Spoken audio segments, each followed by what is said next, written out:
Hi everyone, আজকে আমি তোমাদের সাথে শেয়ার করছি চিলি চিকেন রেসিপি। প্রথমেই চিকেনটাকে ছোট ছোট টুকরো করে নিয়ে তার মধ্যে আদা রসুন লঙ্কা বাটা, লবণ, গোলমরিচ গুঁড়ো, লঙ্কা গুঁড়ো, সয়া সস, টমেটো সস, 2 চামচ কর্নফ্লাওয়ার, 2 চামচ ময়দা আর একটা ডিম দিয়ে চিকেনটা ম্যারিনেট করে কড়াইয়ে তেল গরম করে চিকেনগুলোকে পকোড়ার মতো করে ভেজে তারপর তুলে নেব।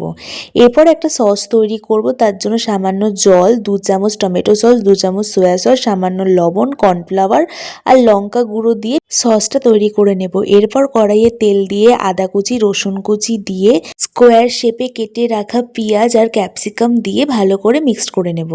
এরপর সামান্য লবণ আর এই লঙ্কা দিয়ে আবারও ভালো করে মিশিয়ে দেব।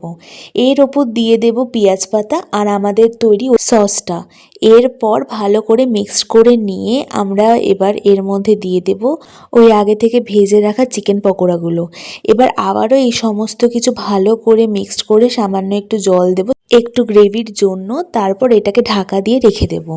এবার দেখো তৈরি হয়ে গেছে আমাদের চিলি চিকেন। আর আমি আগে থেকে তৈরি করা ভাত দিয়ে ঘরোয়া ফ্রাইড রাইস বানিয়েছিলাম, সেটার সাথেই আমি চিলি চিকেনটা পরিবেশন করেছি। চিলি চিকেনটা খেতে সত্যি খুব ভালো হয়েছিল। আর তোমাদের যদি চিলি চিকেন রেসিপিটা ভালো লাগে তাহলে লাইক কমেন্ট শেয়ার আর সাবস্ক্রাইব করো। আর তোমরাও এই রেসিপিটা বাড়িতে তৈরি করে ফেলতে পারো খুবই সহজে।